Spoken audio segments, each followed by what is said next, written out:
เรื่องเล็กน้อยที่เป็นเรื่องลูกก็เลยอ่านตอนนั้น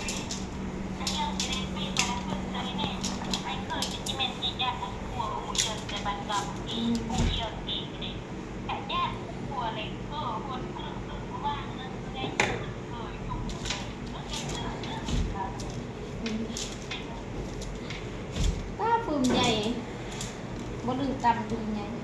อันนี้มันชิ้นหวานหรือว่ามันไงอันนี้สิ่งกำลังก่อฟืนใหม่ว่ายังไม่ได้จบแบบ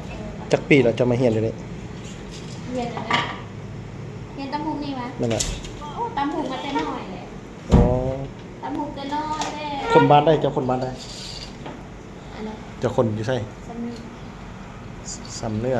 เอาหัวพันเลย อ๋อเป็นไทยแดงวะเนื้อเป็นขบุกเป็นโคฟองโคฟองแต่ว่าคันส้นพออันส้นพอใหญ่ขึ้นกับส้นพอของผมเลย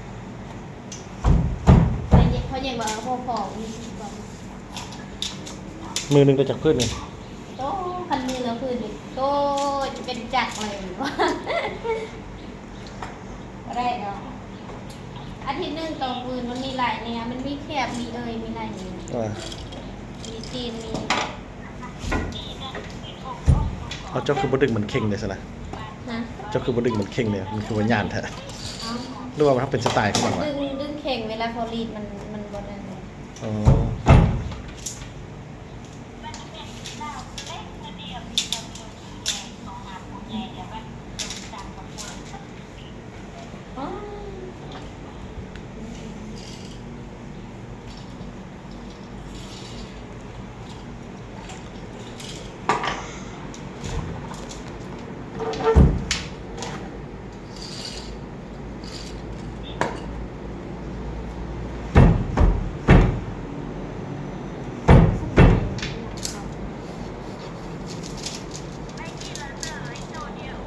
เจ้าก็เก่งเนาะ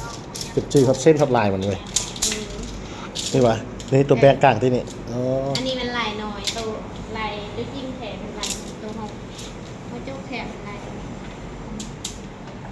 ชื่อดูไม่เห็นเรียนนี่จักเดือนละก็พากมาที่อยู่บ้านฮุกจามณีนี่บ้านฮุกจามณีเขาตำไม่นะไม่นี่เห็นแหละแต่ว่าเป็นเห็ดสิ่งแบบนี้ค่ะสิบลาวอันนี้เฮียนเห็ดเด้อันนี้บ่เคยเห็ดจากเชื่อเดือนเท่าไรเงินเดือนอยู่นี่หรือว่าเอาเป็นเพื่อนอ่ะอ๋อหรือได้ไล่ก็ได้ไล่เนาะเอาเล่งมือซะนะ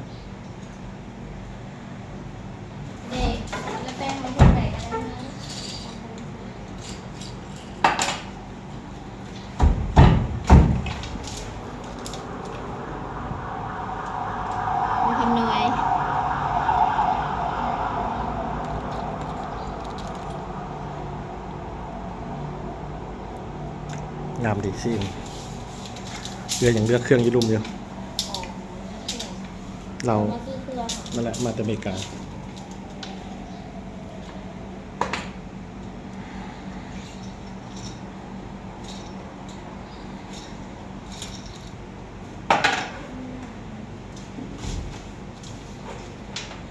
เข้าเวียกจากโมงที่วันแล้วแต่พักอยู่นี่เลยจี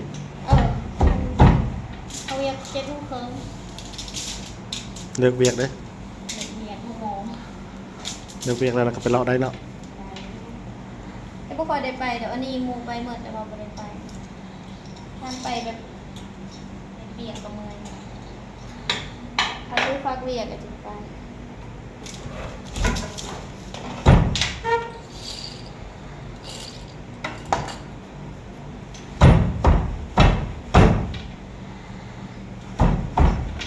โอเค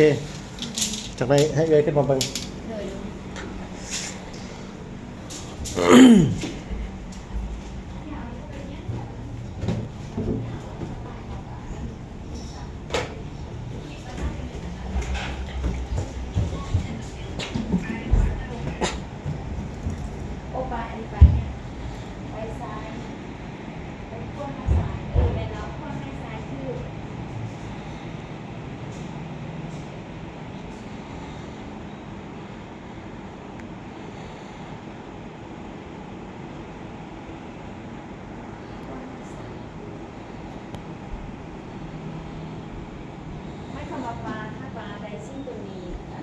ผันปลายังไงตัวเจ้าข้าตัวโพสท่านเป็นบอ